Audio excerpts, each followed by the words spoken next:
故障的排除方法。一、动力端故障。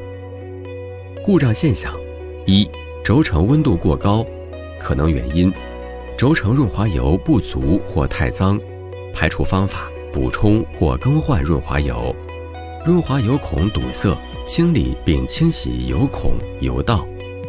轴承磨损或损坏，调整或更换轴承，轴承与轴配合处磨损，修补轴径或更换轴承。二、动力端有敲击声，十字头或滑板磨损严重，间隙过大，检查调整十字头间隙或更换损坏件。十字头松动，拧紧十字头销定位螺栓，介杆在十字头处螺栓松动，拧紧螺栓，连杆、十字头、主动轴、曲柄轴轴承磨损，更换轴承。液力端有水积现象，改善吸入性能。二、液力端故障。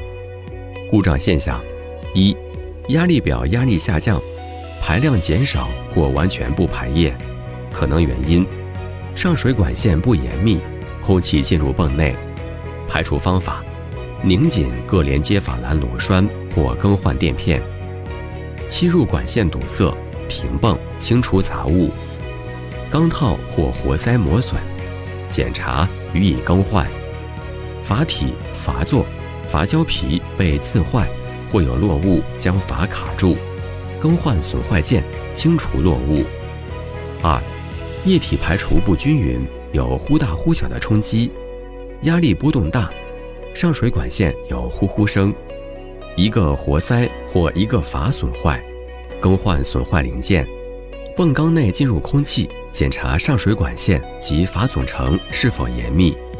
三、液体排除不均匀，阀箱内有滋滋响声，阀箱刺漏，焊补或更换阀箱。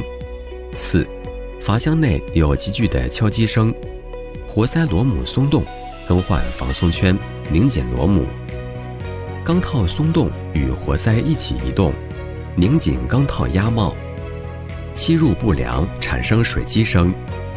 检查改进吸入管线，提高泥浆液面，使泥浆液面高于泥浆泵的吸入口，或增加灌注系统，保证泥浆泵的吸入性能，保证泥浆泵有足够的正压吸入。